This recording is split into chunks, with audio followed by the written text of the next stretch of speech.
Today is Thursday, July 30th, 2020. Coming up on Roland Martin Unfiltered, the amazing homegoing. Today in Atlanta for the late Congressman John Lewis. Amazing tributes by Presidents Bill Clinton, George W. Bush, President Barack Obama, as well as Reverend Dr. Bill Lawson, James Lawson. He was the man who trained John Lewis and others as a part of the Nashville movement. We will show you highlights of that homegoing service. We'll also be joined today by Congressman Sanford Bishop, who will share his thoughts about Congressman Lewis and serving in the same Georgia delegation with him. Well, Trump supporters who refuse to wear masks are contracting the coronavirus and dying, including Herman Cain. Also, Republican Senator Ron Johnson of Wisconsin has blocked the bill to make Juneteenth a federal holiday. And in Atlanta, a councilman is indicted on fraud charges. And in Tennessee, a black lawmaker out of Memphis is also charged for using federal funds for her wedding and divorce. Plus, an Arkansas police officer tells a man he's arresting that if he can talk, he can breathe. That man later died. Folks, it is time to bring the funk on Roland Martin Unfiltered. Let's go. He's got it. Whatever the miss, he's on it. Whatever it is, he's got the scoop, the fact, the find. And when it breaks, he's right on time and it's rolling. Best believe he's knowing. Putting it down from sports to news to politics. With entertainment just for kicks, he's rolling.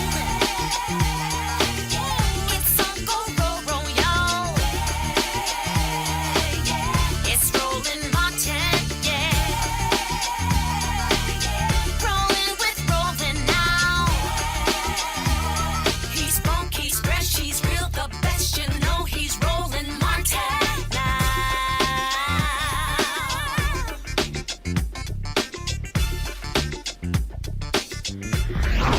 Martin.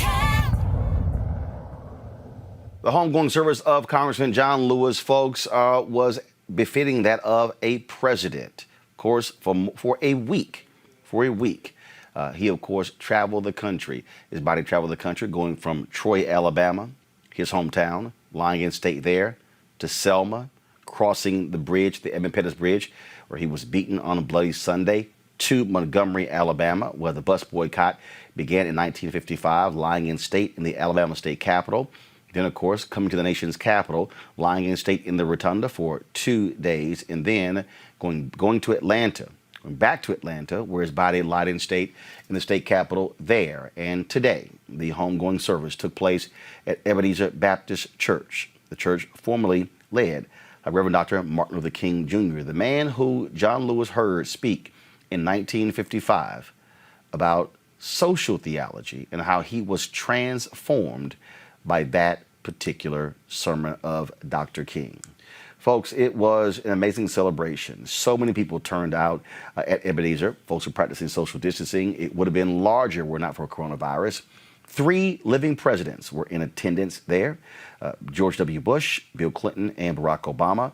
95-year-old President Jimmy Carter did send a letter that was read at the funeral as well, expressing his condolences for the loss of Lewis. After the funeral, he was carried out by an honor guard to a hearse that took him to his final resting place at Southview Cemetery, just south of downtown Atlanta, the place where a number of freed slaves were buried. Also, some of the first Buffalo Soldiers and many other civil rights luminaries. In fact, Dr. King was buried there initially, and then, of course, he was later exhumed, and his body is actually in the crypt there at the King Center, which is right across the street from Ebenezer Baptist Church. We're going to play for you a number of highlights from today's homegoing service. First up, President George W. Bush. John's story began on a tiny farm in Troy, Alabama, a place so small, he said you could barely find it on the map. Dr. Weinach talked about the chickens. I did a little research. Every morning he would rise before the sun to tend to the flock of chickens. He loved those chickens. Already called to be a minister who took care of others, John fed them and tended to their every need, even their spiritual ones. For John baptized them, he married them, and he preached to them. When his parents claimed one for family supper, John refused to eat one of his flock. Going hungry was his first act of nonviolent protest. He also noted in later years that his first congregation of chickens listened to him more closely than some of his colleagues in Congress. John also thought that chickens were just a little more productive. At least they produced eggs, he said. From Troy to the sit-ins of Nashville, from the Freedom Rides to the March on Washington, from Freedom Summer to Selma, John Lewis always looked outward, not inward. He always thought of others. He always believed in preaching the gospel in word and in deed, insisting that hate and fear had to be answered with love and hope. John Lewis believed in the Lord. He believed in humanity, and he believed in America. Folks, this funeral was carried by networks all across the country, all the major networks, ABC, NBC, CBS, Fox, as well as all of the cable networks, ABC, MSNBC, CNN, Fox News Channel as well. And nearly all black networks also carried it, including BET, BET Her, TV One, My Clio TV, Aspire, Revolt. They all carried it. Oprah's own network did not carry the funeral, or the network Afro, Black News Channel, did as well. Among the folks had an opportunity to hear from was President William Jefferson Clinton. If I could just do one thing, if God came to me tonight and said, okay, your time's up, you got to go home, and I'm not a genie, I'm not giving you 3 wishes. One thing, what would it be? I said I would infect every American with whatever it was that John Lewis got as a 4-year-old kid and took through a lifetime to keep moving and keep moving in the right direction and keep bringing other people to move, and to do it without hatred in his heart, with a song, to be able to sing and dance. As John's brother Freddie said in Troy, keep moving to the ballot box, even if it's a mailbox, and keep moving to the beloved community. John Lewis was many things, but he was a man, a friend in sunshine and storm, a friend who would walk the stony roads that he asked you to walk, that would brave the chastening rods he asked you to be whipped by, always keeping his eyes on the prize, always believing none of us will be free until all of us are equal. I just loved him. I always will. And I'm so grateful that he stayed true to form. He's gone up yonder and left us with marching orders. I suggest, since he's close enough to God to keep his eye on the sparrow and us, we salute, suit up, and march on. Okay, Jennifer Holliday, native of my city of Houston, blessed folks all around the world who tuned in. I forgot Bounce TV also carried this funeral. Bless them with this song. You may seek earthly power, wealth, and fame.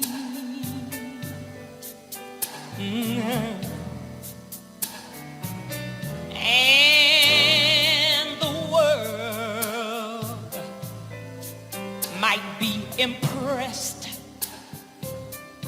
by your great name.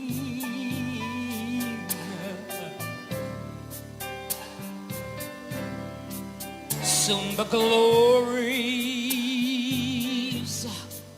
of this life will all soon be past.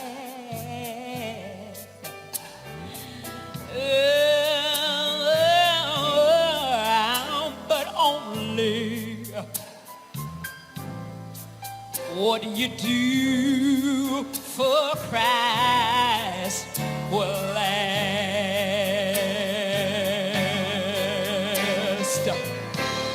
Remember only what you do for Christ will last. Now,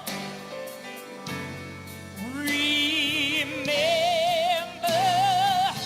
only what you do for Christ will last.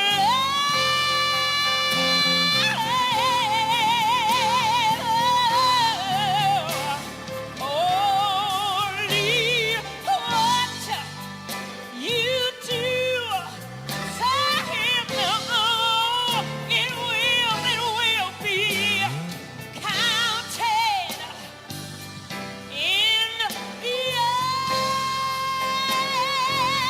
glory. What you did for Christ will last.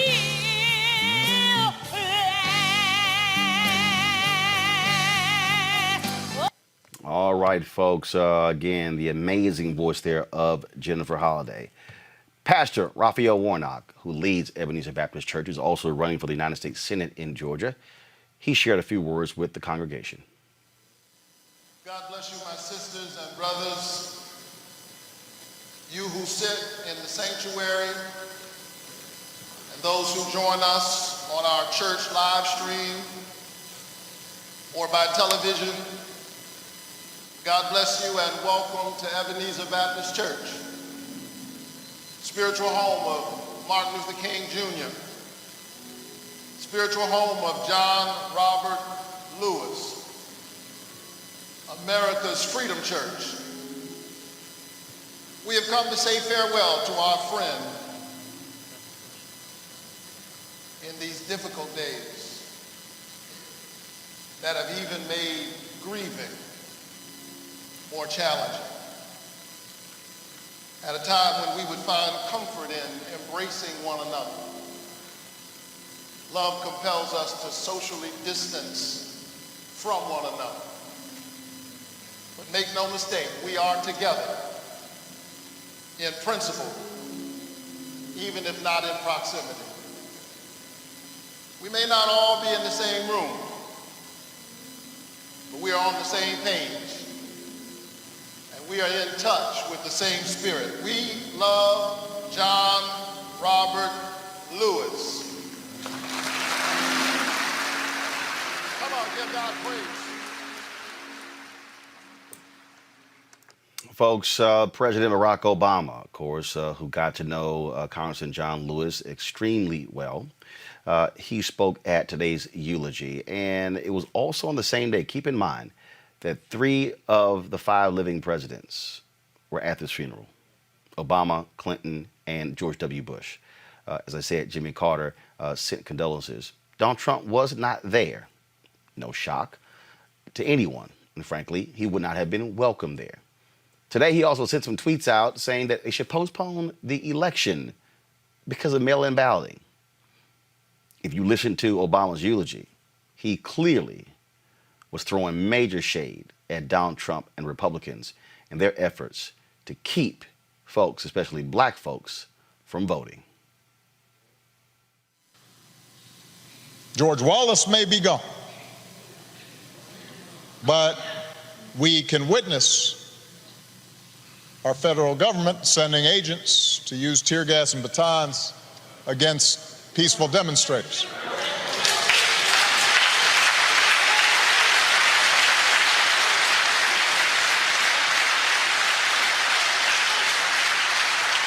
We may no longer have to guess the number of jelly beans in a jar in order to cast a ballot. But even as we sit here, there are those in power who are doing their darndest to discourage people from voting by closing polling locations and targeting minorities and students with restrictive ID laws and attacking our voting rights with surgical precision, even undermining the Postal Service in the run-up to an election that's going to be dependent on mail-in ballots so people don't get sick.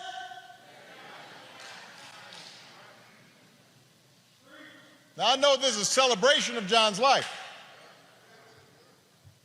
There are some who might say we shouldn't dwell on such things. But that's why I'm talking about it. John Lewis devoted his time on this earth fighting the very attacks on democracy and what's best in America that we're seeing circulate right now.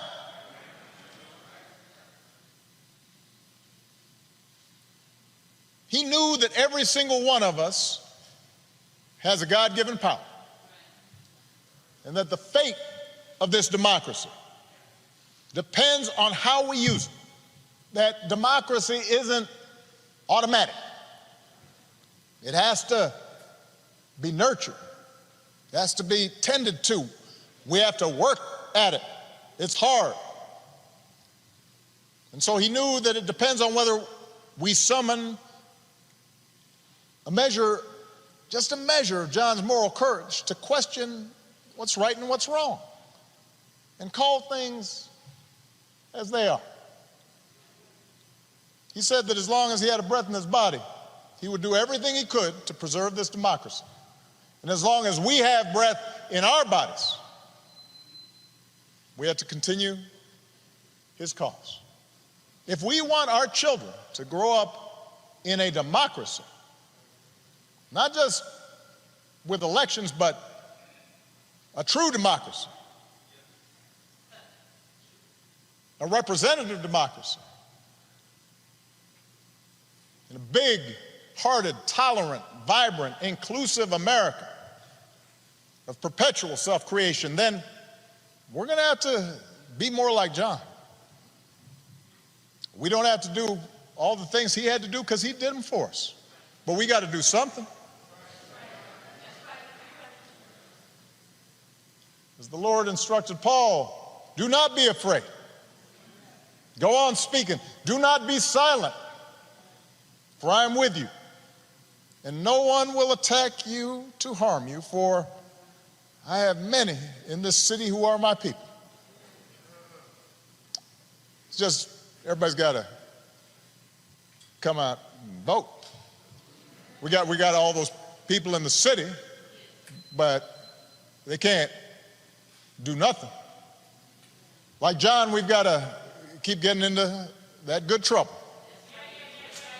He knew that nonviolent protest is patriotic, a way to raise public awareness and put a spotlight on injustice and make the powers that be uncomfortable. Like John, we don't have to choose between protests and politics. It's not an either-or situation. It's a both-and situation. We have to engage in protests where that's effective, but we also have to translate our passion and our causes into laws, institutional practices. That's why John ran for Congress 34 years ago. Like John, we've got to fight even harder for the most powerful tool that we have, which is the right to vote. The Voting Rights Act is one of the crowning achievements of our democracy. That's why John crossed that bridge. That's why he spilled his blood. And by the way, it was the result of Democratic and Republican efforts. President Bush,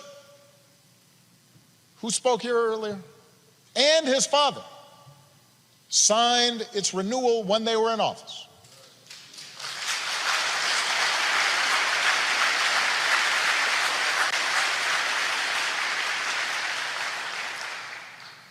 President Clinton didn't have to because it was the law when he arrived, so instead he made a law to make it easier for people to register to vote.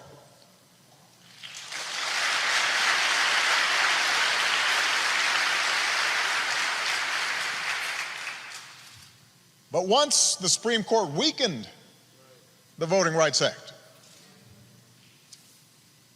some state legislators unleashed a flood of laws designed specifically to make voting harder, especially, by the way, state legislators where there's a lot of minority turnout and population growth. Not necessarily a mystery or an accident.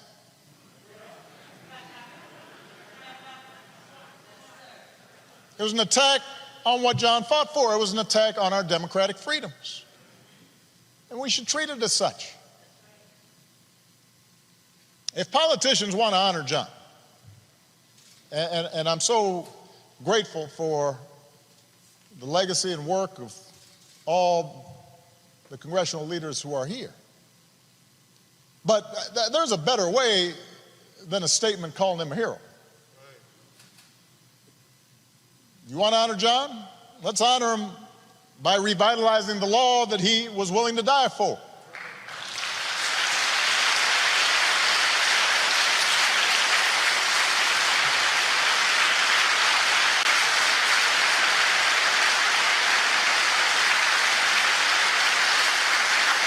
And by the way, naming it the John Lewis Voting Rights Act, that is a fine tribute. But John wouldn't want us to stop there, just trying to get back to where we already were. Once we pass the John Lewis Voting Rights Act, we should keep marching to make it even better by making sure every American is automatically registered to vote, including former inmates who've earned their second chance. By adding polling places and expanding early voting and making Election Day a national holiday. So if you are somebody who's working in a factory, or you're a single mom who's got to go to her job and doesn't get time off, you can still cast your ballot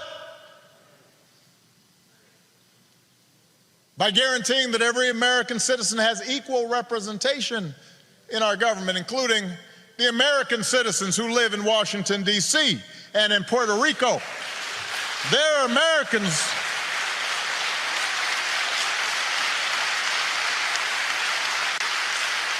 By ending some of the partisan gerrymandering so that all voters have the power to choose their politicians, not the other way around. And if all this takes eliminating the filibuster, another Jim Crow relic, in order to secure the God-given rights of every American, then that's what we should do.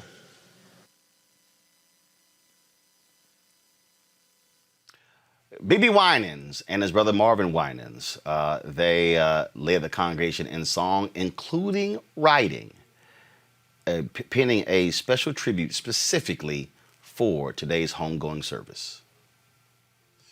My brother B.B. has written another song to the memory of Uncle Robert, as she called him, because he treated us all like family. And I hope you enjoy.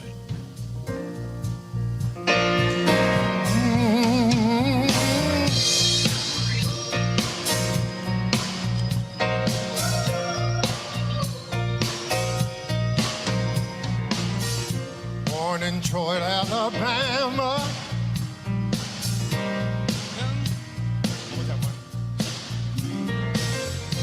Born in Troy, Alabama. To Eddie and Willa Mae, sharecroppers working in the heat of the day. Yes, they were.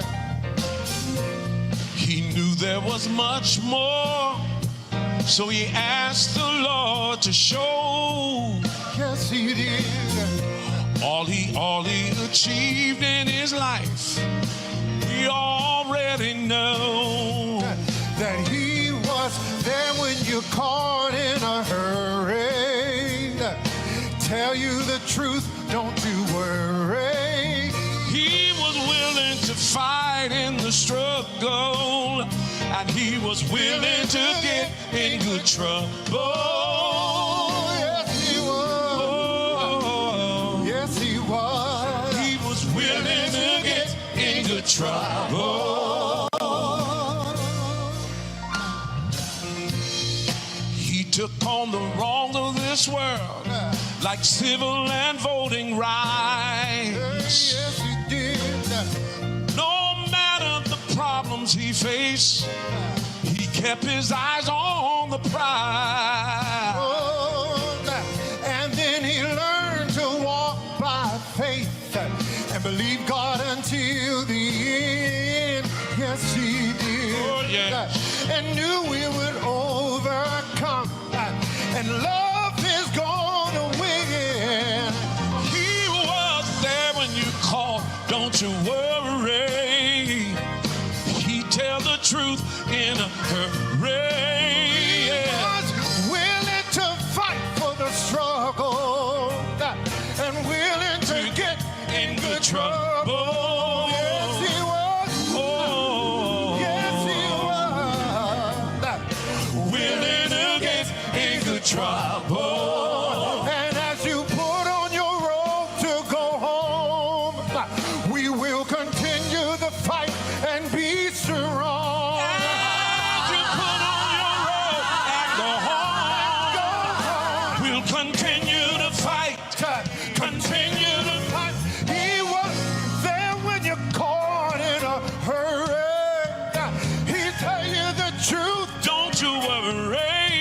He was willing to fight for the struggle. And he was willing to get in good trouble. He was willing to fight. He was ready to fight. He was willing to get in good trouble. He was Willing to fight. He was Ready to fight. He was Willing to get in good trouble. He was willing to fight. Willing to sacrifice. Yes, he was Willing to get in good trouble. No matter the situation, Willing to fight. he was ready. Ready to fight. And he was Willing willing to get in good trouble. He would cross a Willing to bridge fight. with mean horses Ready and to men, fight. 'cause he was willing Willing to to get in good trouble. He would speak truth Willing to to power, fight. no matter the Ready day, to fight. 'cause he was willing to get in good trouble. Thank you for willing to fight. Thank you for sacrifice. and he was willing to get in good trouble. He was willing to fight. We should be ready to fight and willing to get in good trouble.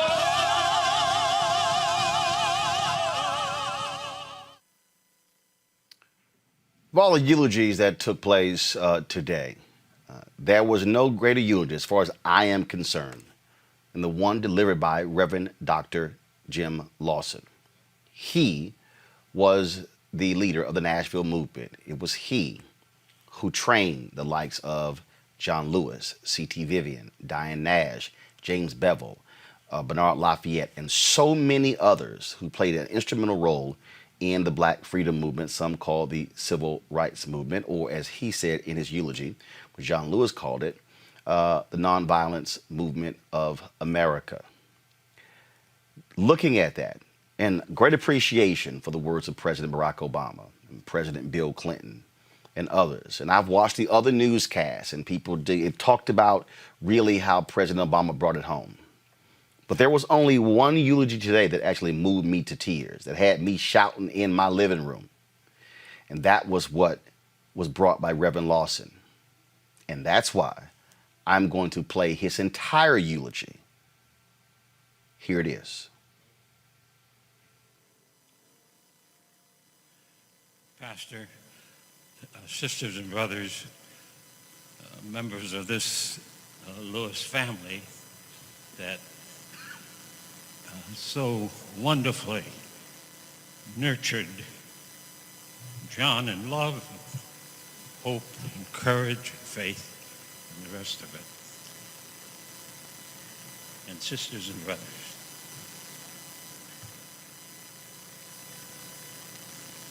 Czesław Miłosz, a Polish Catholic poet, sets the tone, at least in part for me, as John Lewis has journeyed from the eternity of this extraordinary, mysterious human race into the eternity that none of us know very much about. When he wrote this poem called Meaning, when I die, I will see the lining of the world, the other side, beyond bird, mountain, sunset. The true meaning ready to be decoded. What never added up will now add up. What was incomprehensible will become comprehended. And if there is no lining to the world, if a thrush on a branch is not a sign, but just a thrush on a branch, if night and day make no sense following each other, and on this earth there is nothing but the earth, even if that is so, there will remain a word, wakened by the lips that perish, a tireless messenger who runs and runs through interstellar places, through revolving galaxies, and calls out and protests and screams. And I submit that John in that other eternity will be heard by us again and again, running through the galaxies, still proclaiming that we, the people of the USA, can one day live up to the full meaning of we hold these truths. Live up to the full meaning, we, the people of the USA, in order to perfect a more perfect union.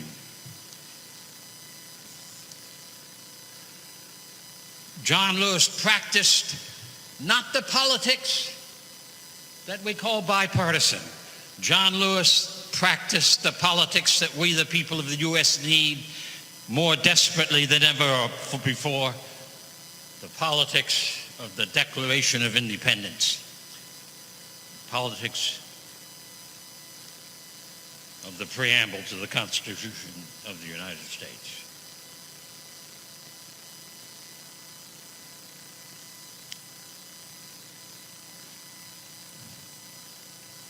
I've read many of the so-called civil rights books of the last 50 or 60 years about the period between 1953 and 1973.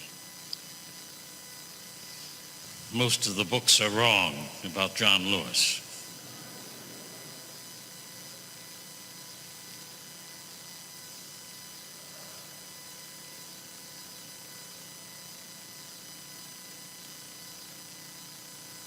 Most of the books are wrong about how John got engaged in the Nashville campaign of 1959-60. This is the 60th year of the sit-in campaign, which swept into every state of the Union, largely manned by students because we recruited students, but put upon the map that the nonviolent struggle begun in Montgomery, Alabama, was not an accident, But as Martin King Jr. called it, Christian love has power that we have never tapped, and if we use it, we can transform not only our own lives, but we will transform the earth in which we live.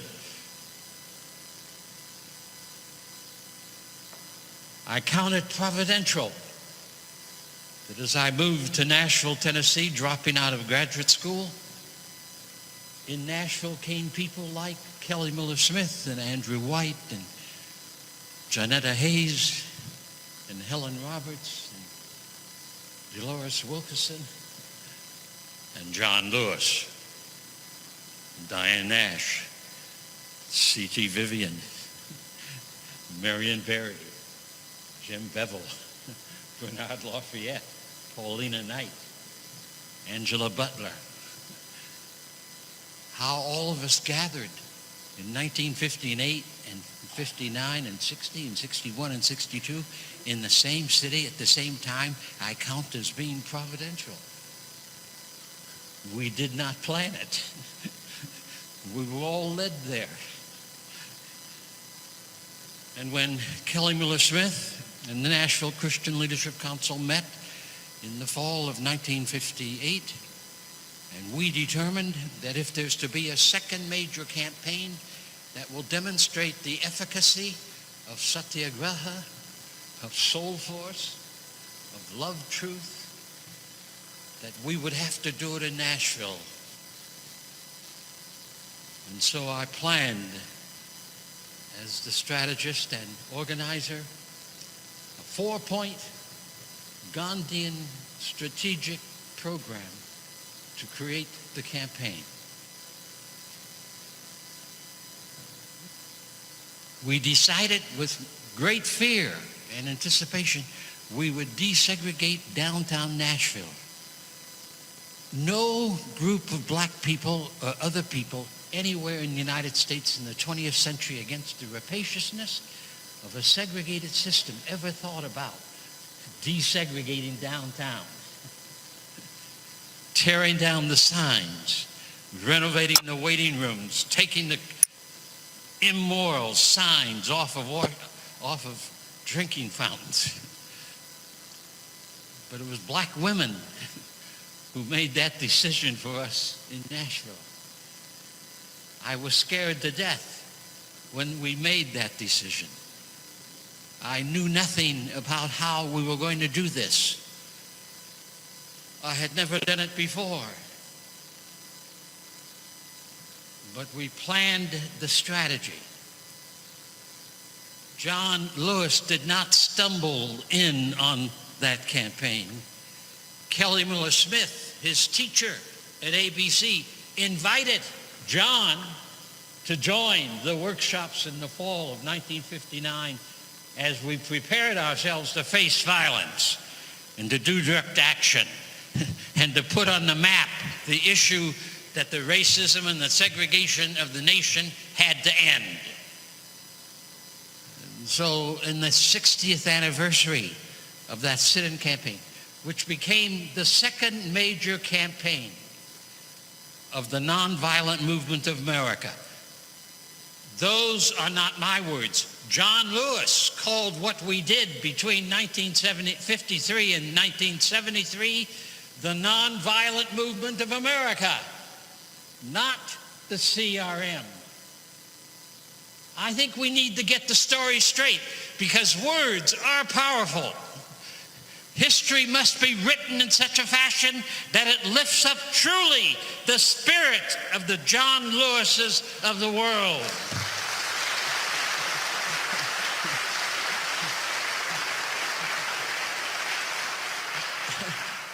And that's why I've chosen just to say a few words about it. Kelly Miller Smith invited John Lewis. I met a Fisk student who told me about a student from Chicago who wanted to do something about those vicious signs. I said, invite Diane Nash to the workshop in September because we're going to do something about those signs. I pushed this hard. Now, John Lewis had no choice in the matter. you should understand that. Because all the stories we've heard this morning of John becoming a preacher, preaching to the chickens and other sorts of things, becoming ordained as a Baptist minister. Something else was happening to John in those early years. John saw the malignancy of racism in Troy, Alabama. There formed in him a sensibility that he had to do something about it. He did not know what that was, but he was convinced that he was called indeed to do whatever he could do, get in good trouble, but stop the horror that so many folk lived through and in this country in that part of the 20th century. John was not alone. Martin King had the same experience as a boy. I had the same experience from age 4 in the streets of Massillon, Ohio. Matthew McCullum, a pastor whose name you don't know in South Carolina, had the same experience. C.T. Vivian had the same experience. I maintain that many of us had no choice to do what we tried to do, primarily because at an early age we recognized the wrong under which we were forced to live, and we swore to God that by God's grace we would do whatever God called us to do in order to put on the table of the nation's agenda. This must end. Black Lives Matter.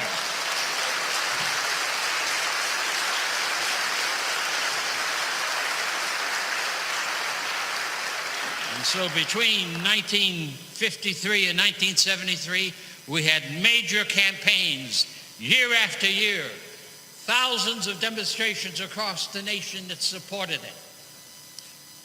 We had folk in the Congress, folk in the White House, folks scattered across the United States who were beginning to formulate what the solutions are for change. The media makes a mistake when John is seen only in relationship to the Voting Rights Bill of '65.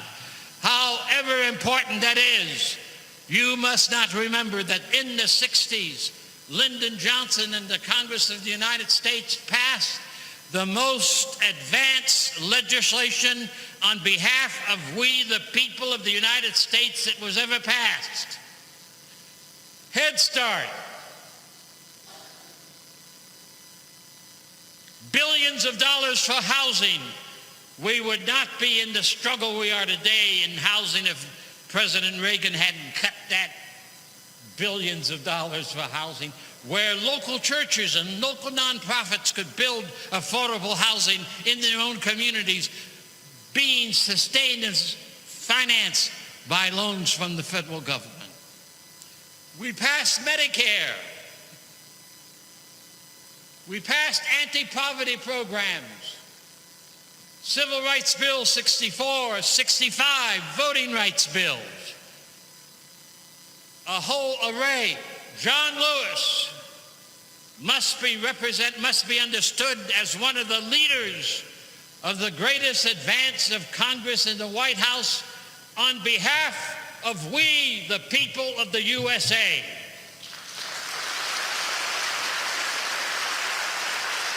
We do not need bipartisan politics if we're going to celebrate the life of John Lewis.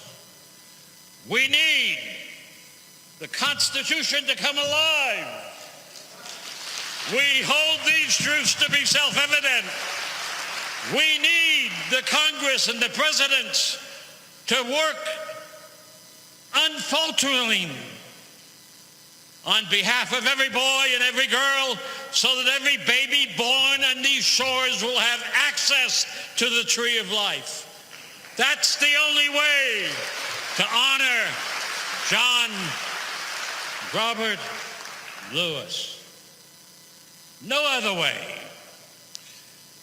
Let all of us in this service today, let all the people of the USA determine that we will not be quiet as long as any child dies in the first year of life in the United States. We will not be quiet as long as the largest poverty group in our nation are women and children. We will not be quiet as long as our nation continues to be the most violent culture in the history of humankind. We will not be quiet as long as our economy is shaped not by freedom, but by plantation capitalism that continues to cause domination and control rather than access and liberty and equality for all.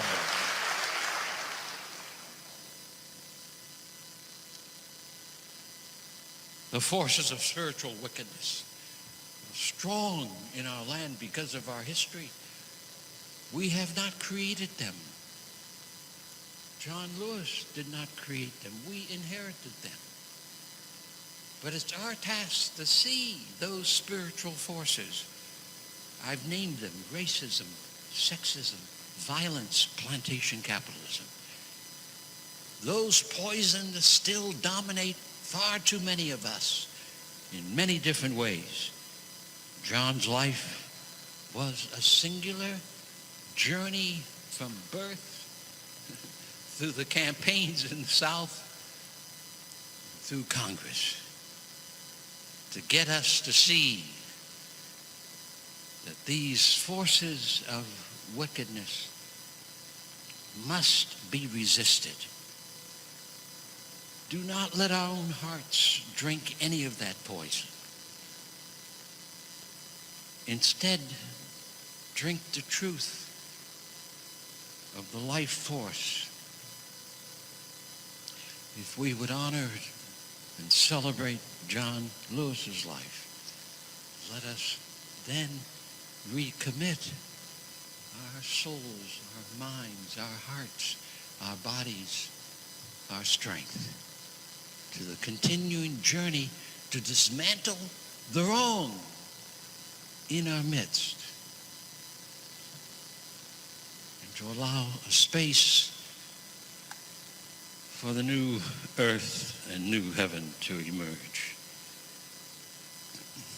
I close with this poem from Langston Hughes, which is a kind of a sign and symbol of what John Lewis represents and what we too can represent in our continuing journey. Langston Hughes. I dream a world where no human, no other human will scorn, where love will bless the earth and peace its paths adorn. I dream a dream where all will know sweet freedom's way, where greed no longer saps the soul, nor avarice blights our day. A world I dream where black and white and yellow and blue and green and red and brown, whatever your race may be, will share the bounties of the earth. And every woman and man and boy and girl is free. Where wretchedness hangs its head and joy, like a pearl, attends the need of all humankind. Of such a world, I dream. Celebrate life. Dream and labor for an Atlanta and Los Angeles and the United States and a world. That is to celebrate the spirit and the heart and the mind and soul of John Lewis, and to walk with him through the galaxies, seeking equality, liberty, justice, and the beloved community for all. Thank you.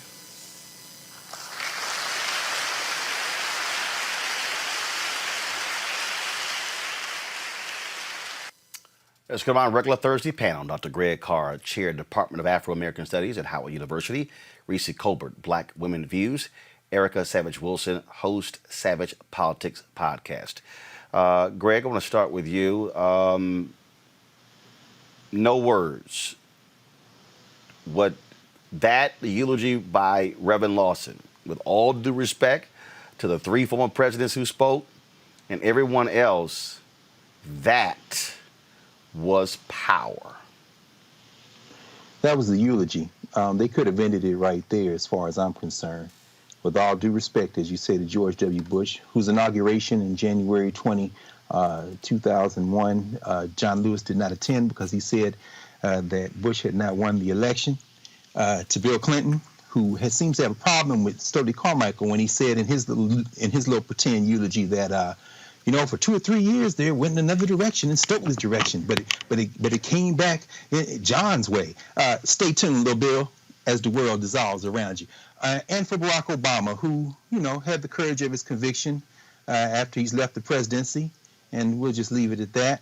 Jim Lawson gave the eulogy.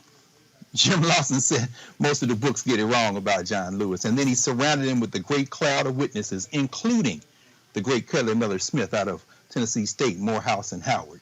The great Kelly Miller Smith, who was there in Nashville, my hometown. Kelly Miller Smith's a legend in Nashville. In fact, he was known at the time as one of the 10 greatest preachers in America. And Jim Lawson surrounded him with that young sister who was still alive, Diane Nash from Chicago. Interestingly enough, John Lewis, of course, planned his funeral before he made transition. No one from the Student Nonviolent Coordinating Committee who could have set little Bill straight was invited to speak. But Jim Lawson is the one that surrounded John Lewis and the great cloud of witnesses and took him out of that comfortable place that America wants to narrate him, standing on that bridge that day in Selma. By the way, he was there by himself because the SNCC folks had voted not to go on that march. So as Jim Lawson said, as he narrated, he's basically saying when you see John Lewis, you're not looking at an individual, you're looking at a movement that transformed this country. And that's the difference between a minister, between a prophetic voice and an elected politician, regardless of his color. Jim Lawson gave the eulogy today, brother. Erica Savage Wilson, that was, again, I sat there. I mean, I was shouting in my living room. I couldn't even sit down. I stood up for most of it. And when he laid out what really jumped out and what just really brought tears, when he talked about the forces of spiritual wickedness, when he called out America, called out the violence in the country, and man, when he called it plantation capitalism.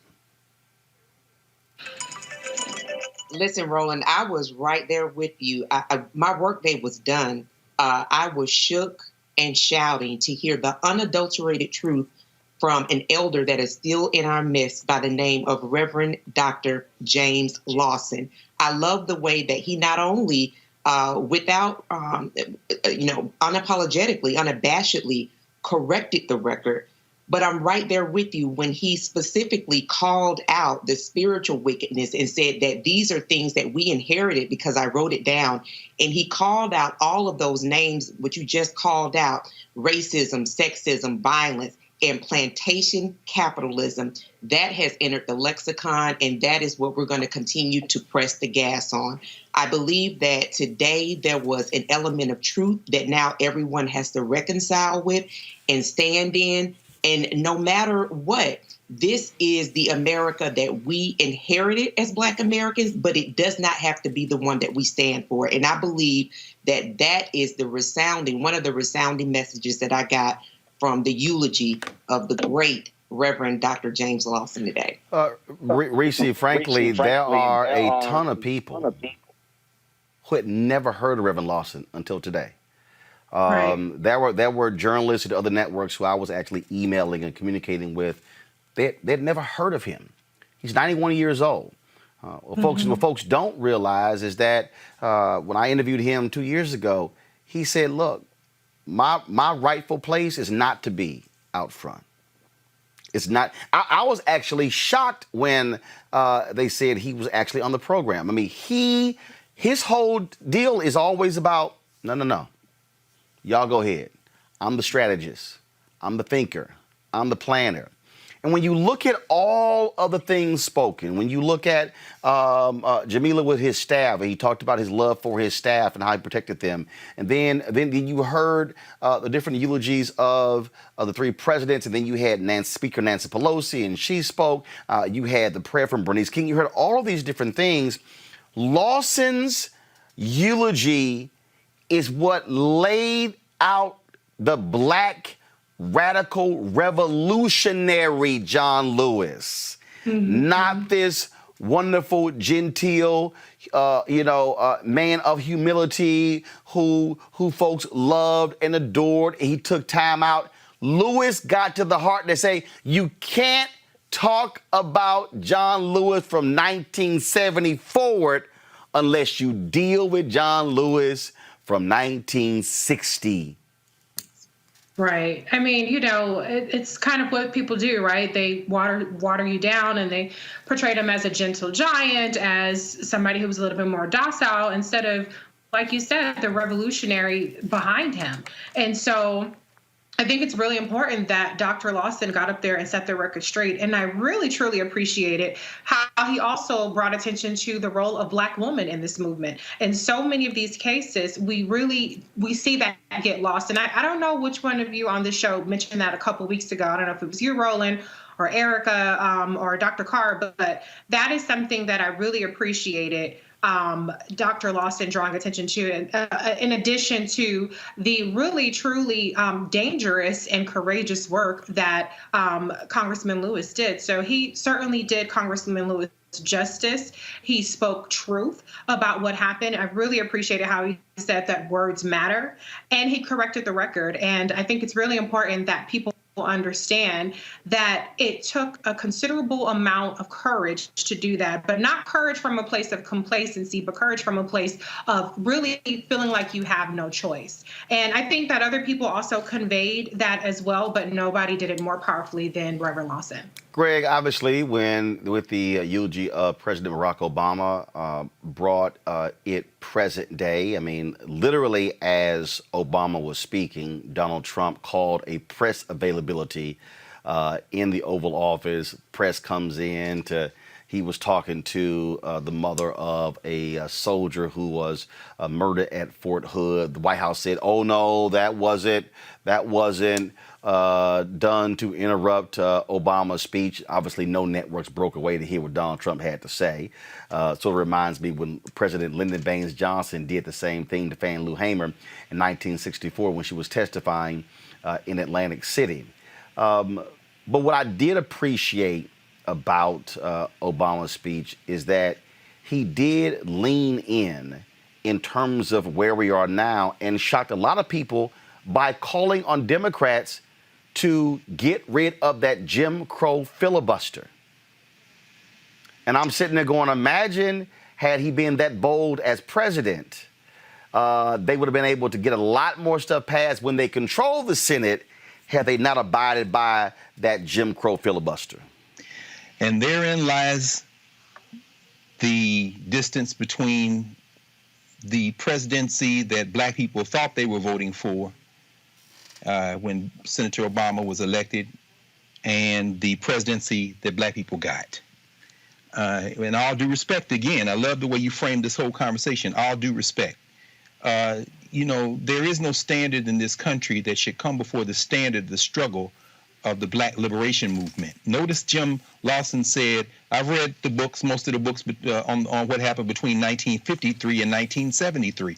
Understand the first wave of electoral politics that comes out of that Voting Rights Act of 1965, and Lawson was very careful to say it isn't just the Voting Rights Act of 1965. It's all that legislation. Really, the keystone to it is the Civil Rights Act of 64, as we know, and the Fair Housing Act, which is passed with the blood of Martin Luther King on it, that they never quite actualized. So Lawson is saying none of that legislation happens had it not been. It was interesting that he mentioned, among others, Brother McCullum, who came out of Orangeburg, South Carolina. They had a 1,000-person march January, New Year's Day, 1960, before North Carolina A&T. So what Lawson was doing, and those black women, he said, forced him into that move in Nashville. What he was doing is narrating this black freedom movement that had as part of its objective political power. So then, after 65, of course, as you know, Roland, you talked this many times, that first wave of black elected officials is representing black interests. But then that second and third wave, up until today, moves increasingly toward the idea of race leader models.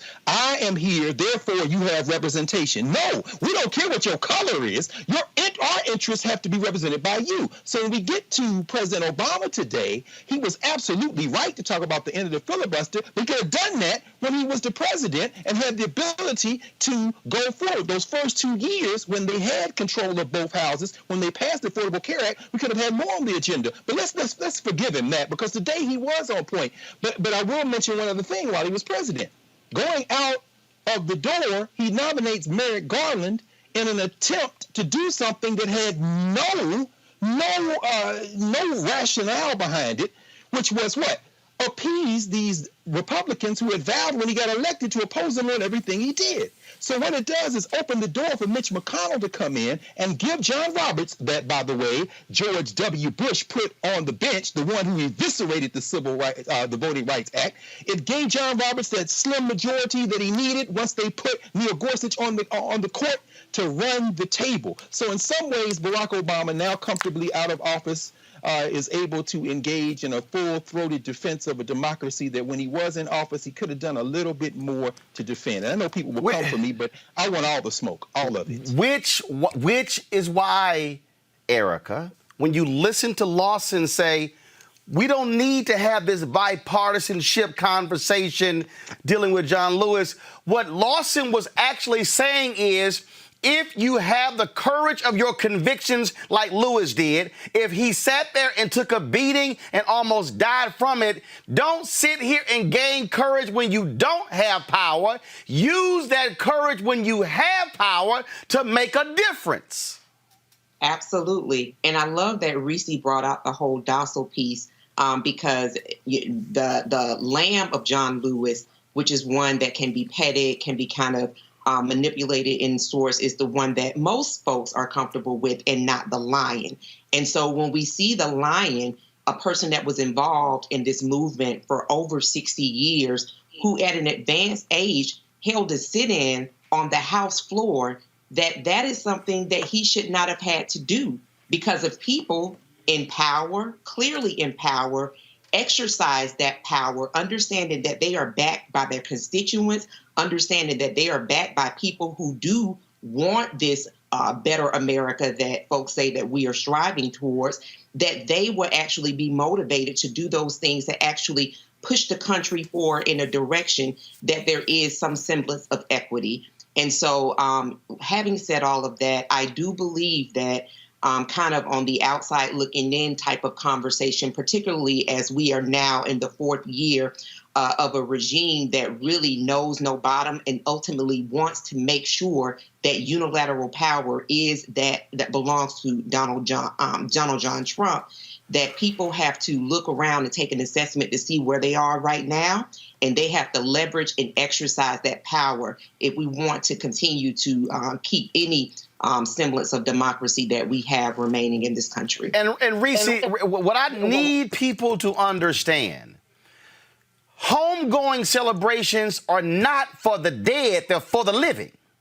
Mm-hmm. And what I hope is the folks who were sitting in that church, in Ebenezer Baptist Church, the folks who were watching in this country and around the world, what I hope is that after watching that, they had a renewed sense of purpose and vigor. Don't just stand there and quote John Lewis saying, get into good trouble. Go create some good trouble. Don't just sit there and talk about, oh man, John had the courage of his convictions walking across that bridge. If you are unwilling to put something on the line today, don't just sit here and be mealy-mouthed. That's why Lawson, when he said in his sermon, don't limit and narrow John Lewis to the Voting Rights Act, he said because you have to realize everything that was happening, which means you got to give Congressman Adam Clayton Powell credit for moving the legislation through, being the champion of that, talking about Head Start and housing and dealing with the poor and accommodations and Civil Rights Act and Voting Rights Act and Fair Housing Act and going on and on and on.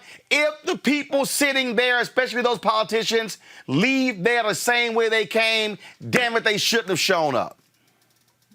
Absolutely. I mean, it was a call to action from the beginning to the end, even with Congressman John Lewis publishing his own editorial today in the New York Times, which was a call to action to people everywhere. He had his recorded voice giving a speech when he lied in state. And so all of these ceremonies around John Lewis's homegoing have been all about activating people, about waking them out of their slumber. We've seen data that's come out recently that says that, for instance, voter registration is down significantly. How in the hell is voter registration down when we are living in a pandemic, when we have 32.9% a contracted drop in the GDP that just came out today? Unemployment is getting ready to, the extra unemployment benefits are getting ready to expire. The eviction moratorium is getting ready to expire. How is it that people are still so disengaged in what needs to be done in terms of holding the Republicans accountable for not giving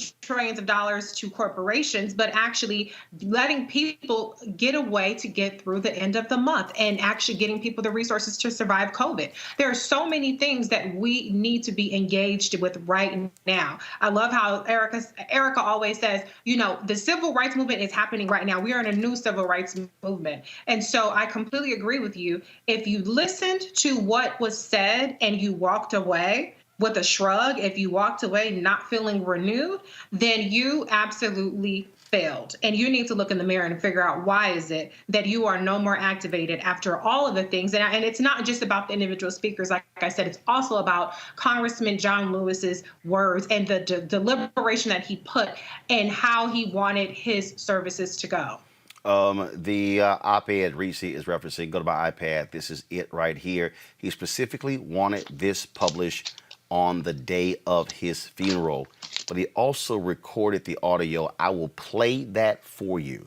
But right now, we're going to go to Congressman Sanford Bishop, who served in the Georgia delegation with Congressman John Lewis. Congressman Bishop, glad to have you back on Roland Martin Unfiltered.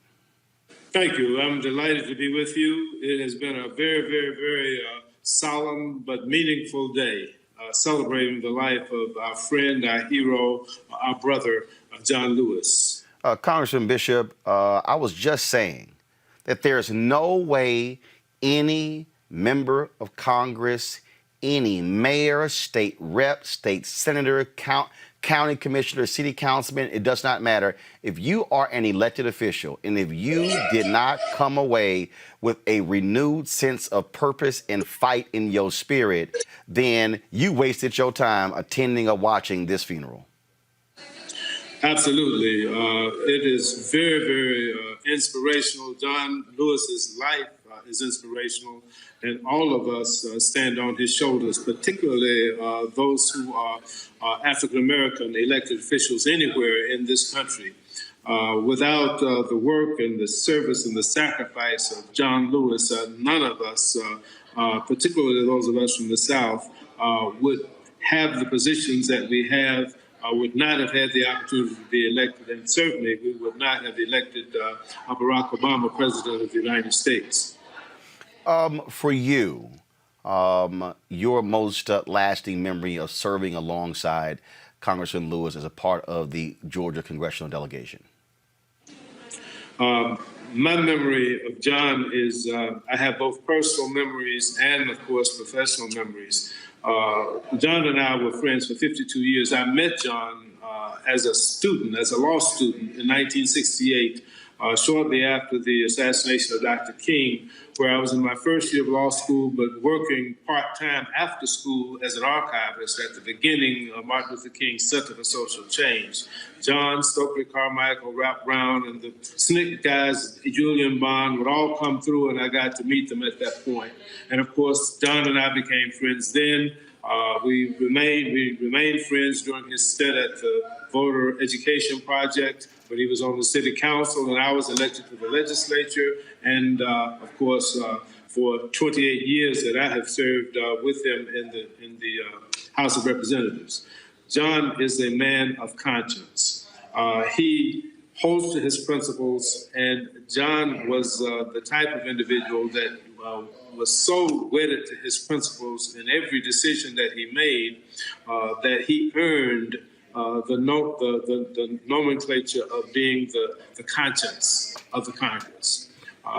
We knew that John's position was going to be a moral position, and what I take away from having had that friendship with John is that he was kind, he was willing to help anyone, but he was committed to the principles of freedom, justice, opportunity, peace, and love for all of humankind.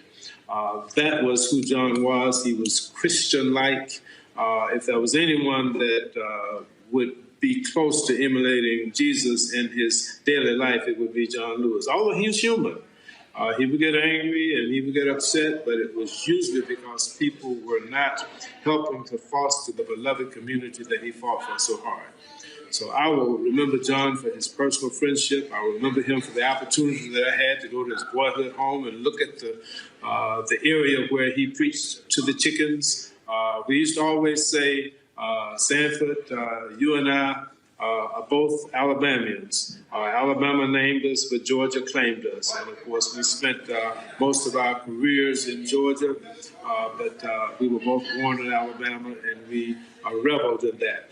And of course, his friendship is one that I will always be grateful for, to be able to rub shoulders with and to know and to have a relationship with John Lewis for 52 years, the icon that he was, the hero that he was, but the human being, the wonderful human being, the kind human being that he was, is something that is a real blessing, and I will be forever grateful for that opportunity.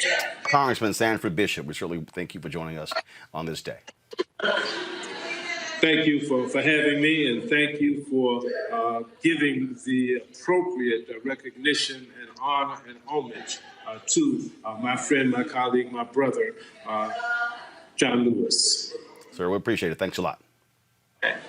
Folks, going to go to a break. We come back, you will hear the voice of Congressman John Lewis with that op-ed piece that dropped today in the New York Times that he wanted run on the day of his funeral. That's next on Roland Martin Unfiltered.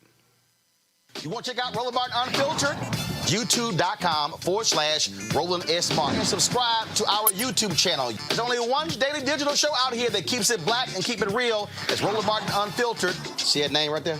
Roland Martin Unfiltered. Like, share, and subscribe to our YouTube channel. That's YouTube.com/Roland S. Martin. And don't forget to turn on your notifications so when we go live, you'll know it.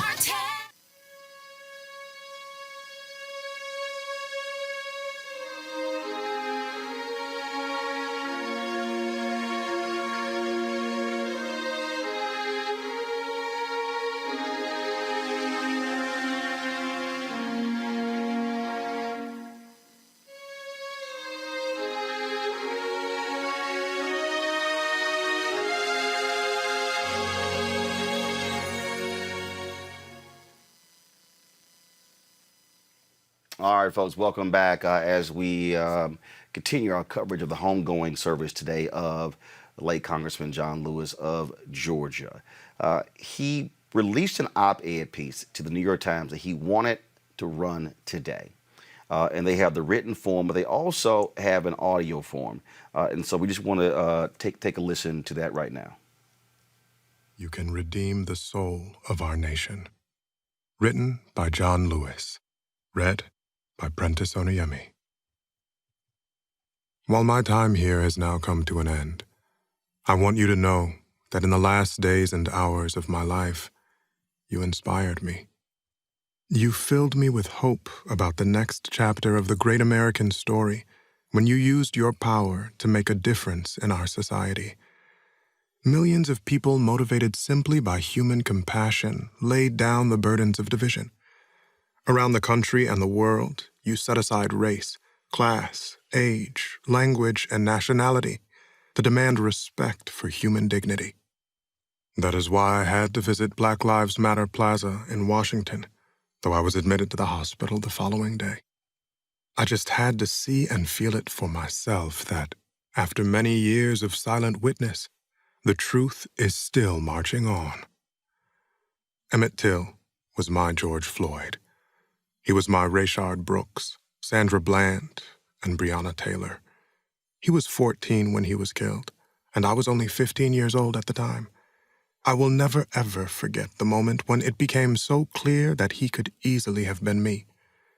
In those days, fear constrained us like an imaginary prison, and troubling thoughts of potential brutality committed for no understandable reason were the bars. Though I was surrounded by two loving parents, plenty of brothers, sisters, and cousins, their love could not protect me from the unholy oppression waiting just outside that family circle. Unchecked, unrestrained violence and government-sanctioned terror had the power to turn a simple stroll to the store for some Skittles or an innocent morning jog down a lonesome country road into a nightmare. If we are to survive as one unified nation, we must discover what so readily takes root in our hearts that could rob Mother Emanuel Church in South Carolina of her brightest and best, mow down unwitting pedestrians on a Las Vegas boulevard, and choke to death the hopes and dreams of a gifted violinist like Elijah McClain. Like so many young people today, I was searching for a way out, or some might say a way in. And then I heard the voice of Dr. Martin Luther King Jr. on an old radio. He was talking about the philosophy and discipline of nonviolence. He said we are all complicit when we tolerate injustice. He said it is not enough to say it will get better by and by. He said each of us has a moral obligation to stand up, and speak out. When you see something that is not right, you must say something. You must do something. Democracy is not a state. It is an act, and each generation must do its part to help build what we called the beloved community, a nation and world society at peace with itself. Ordinary people with extraordinary vision can redeem the soul of America by getting in what I call good trouble, necessary trouble. Voting and participating in the democratic process are key. The vote is the most powerful nonviolent change agent you have in a democratic society. You must use it because it is not guaranteed. You can lose it. You must also study and learn the lessons of history because humanity has been involved in this soul-wrenching existential struggle for a very long time. People on every continent have stood in your shoes, though decades and centuries before you. The truth does not change. And that is why the answers worked out long ago can help you find solutions to the challenges of our time.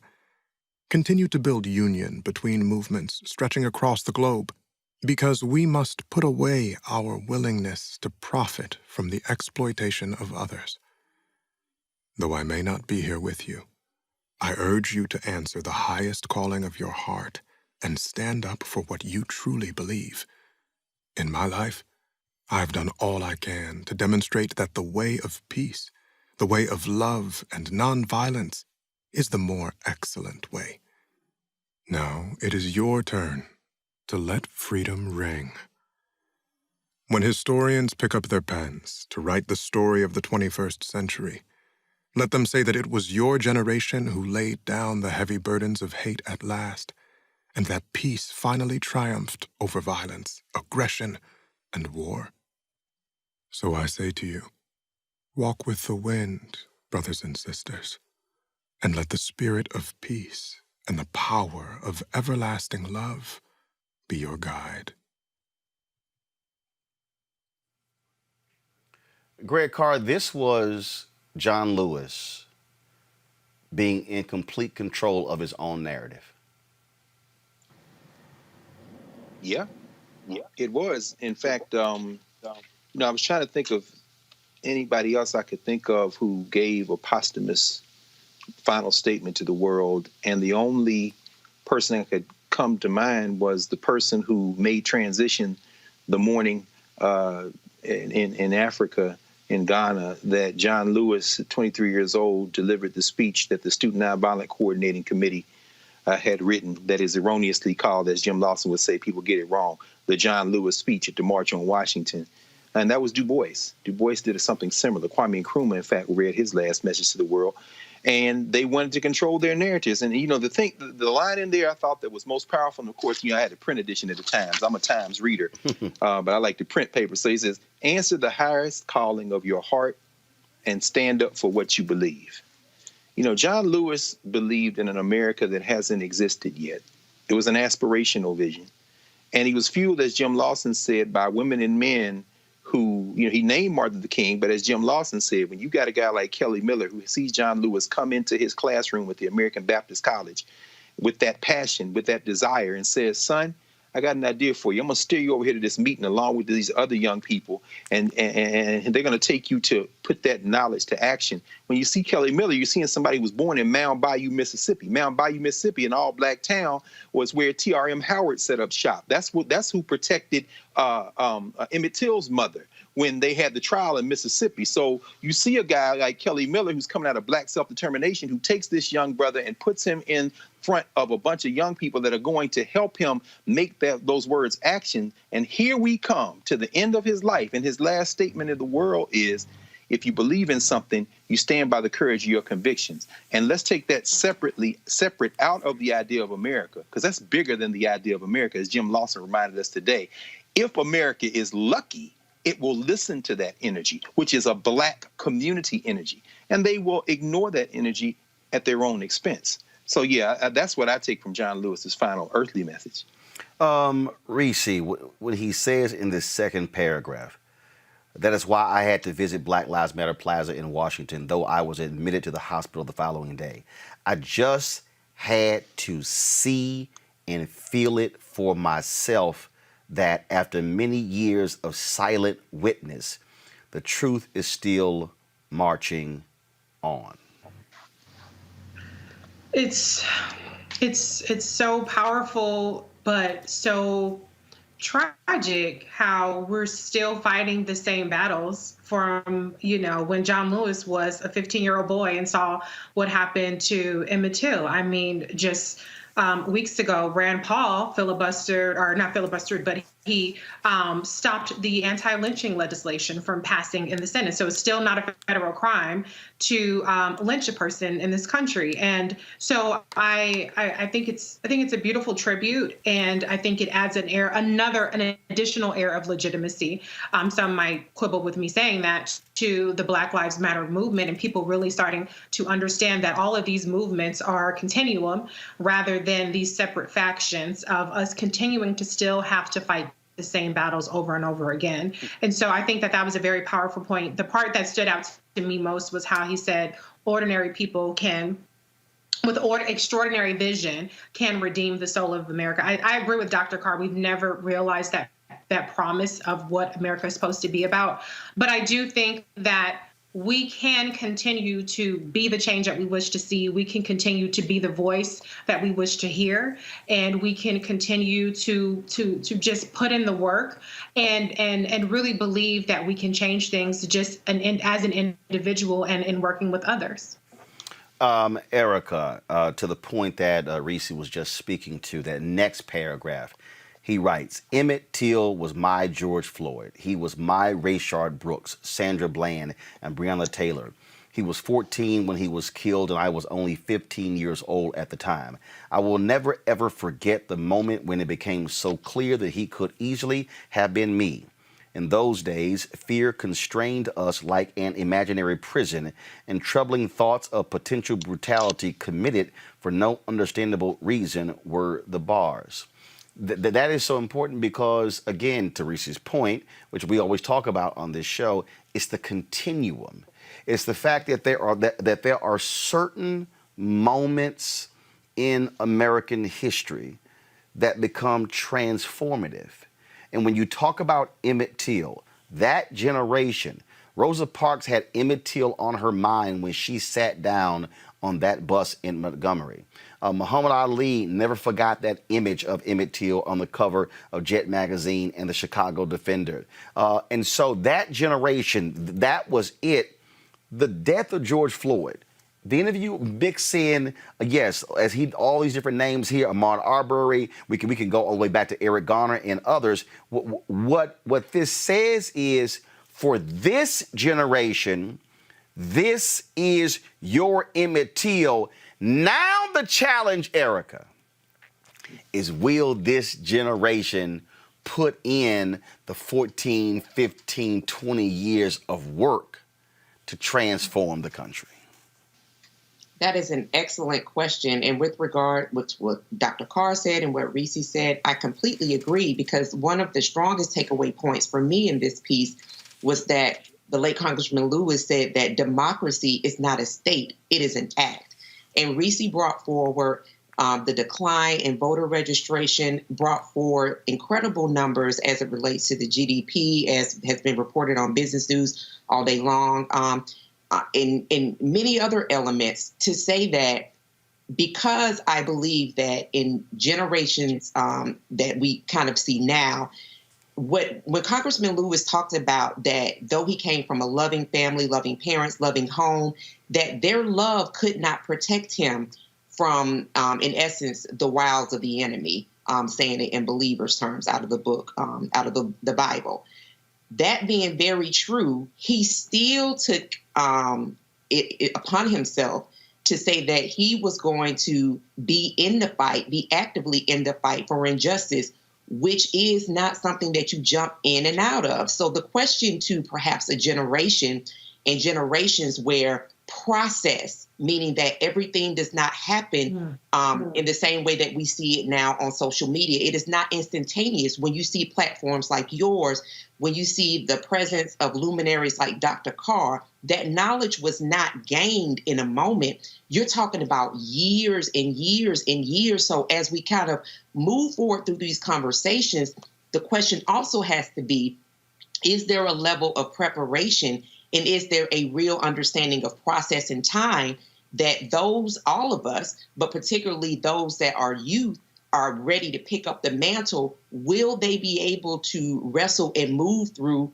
the process that we know is time, not to pick it up and drop it because things don't happen instantaneously, understanding that there is a real work that has to happen in order to see about the change that we're all talking about? Because, again, lifting back what Congressman Lewis said, democracy is not a state. It is an act. It is a verb. It is something that requires sweat. It is something that requires perhaps loneliness and being misunderstood, but nonetheless persisting and being consistent. Final words on this before we go to a break and talk about some other news items. And that is this here. We can reflect on Congressman John Lewis. We can talk about his legacy. We can talk about what he meant. We can talk about, again, all the wonderful things that he did. The question now, which is really what his final challenge is, the question really is, what are you prepared to do?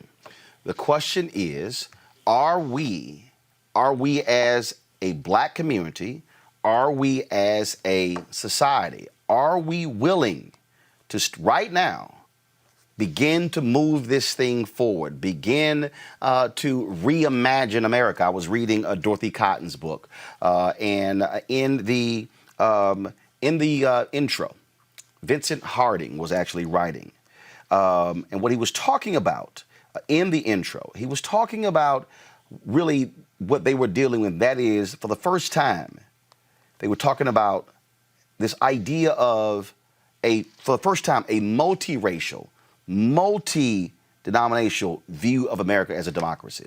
So when you heard President Barack Obama,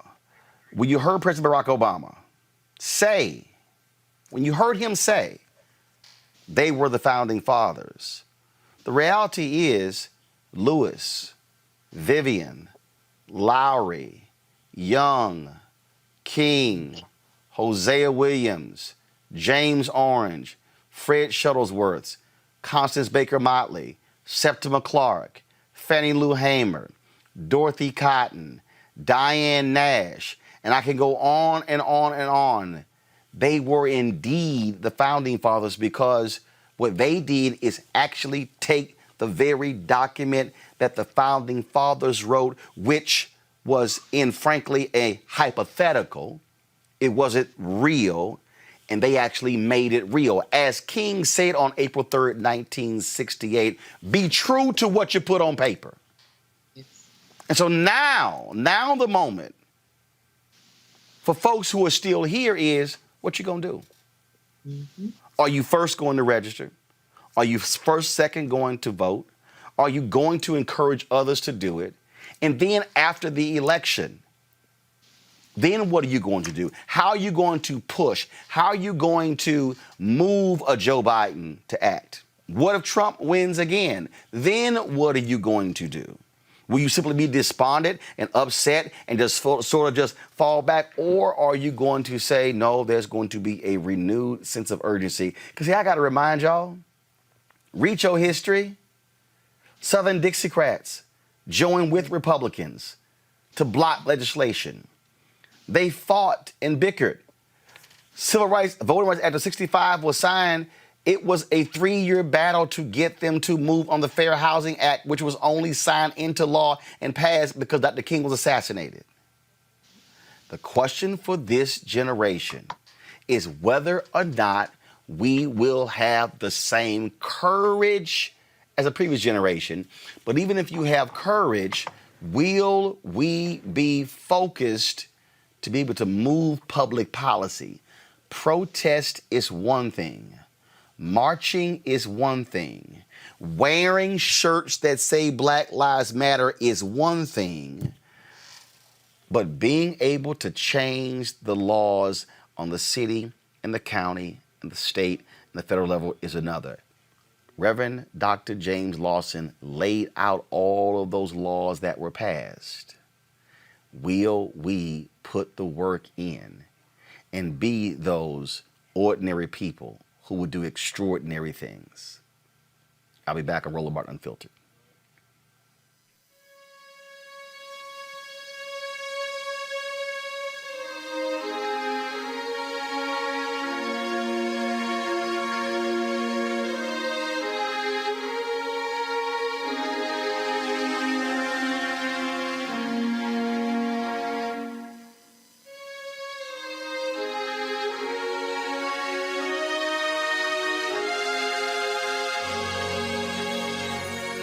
You want to support Roland Martin Unfiltered? Be sure to join our Bring the Funk fan club. Every dollar that you give to us supports our daily digital show. There's only one daily digital show out here that keeps it black and keep it real as Roland Martin Unfiltered. Support the Roland Martin Unfiltered daily digital show by going to RolandMartinUnfiltered.com. Our goal is to get 20,000 of our fans contributing $50 each for the whole year. You can make this possible. RolandMartinUnfiltered.com.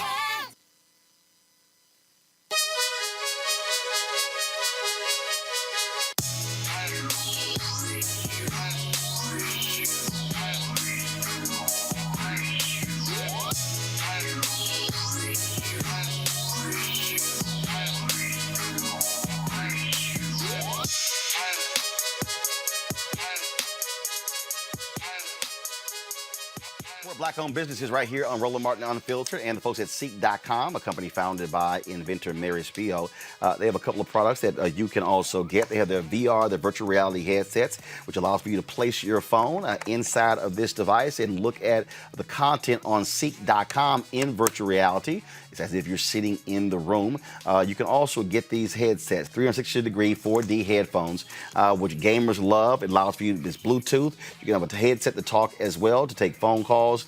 Amazing, amazing sound. Go to seek.com, CEEK.com, and you can simply use the promo code RMVIP2020, RMVIP2020 to get both of these products. All right, folks, Wisconsin Senator Ron Johnson blocked a bipartisan effort to make Juneteenth a federal holiday, saying it would cost too much.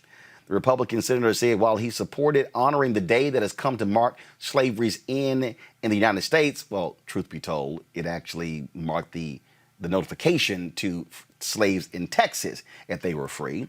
He added doing so with a new holiday would give federal workers a paid day off that the rest of America has to pay for. He estimated the holiday would cost the private sector up to $600 million per year. Senate Democrats, joined by Republican Senator John Cornyn of Texas, proposed making the day a federal holiday in June in response to the nationwide Black Lives Matter protests. See, here's what I don't understand, Erica.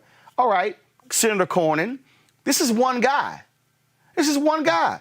Bring that damn thing to the floor and make everybody vote on it. What they do is they want to have unanimous consent, which means nobody objects. It passes. No one has to actually take a vote on it. I say, John Cornyn, if you're serious, tell McConnell, put the bill on the floor and vote it up or down. But we know he's not serious. And that's why I'm so glad that on this show, we don't just talk about the son of a Klansman who's occupying the White House, that we do go through and talk about those people, those sycophants that continue to empower that person. Senator John Cornyn, along with all of the rest of the 53 Republicans that are the majority within the Senate, are continuing to do the bidding of their leader. And so we won't see it go up before a vote. That is not going to happen. And that is why people have got to be sure that they are voting, that they're making sure that the people around them are voting, because everybody has influence somewhere.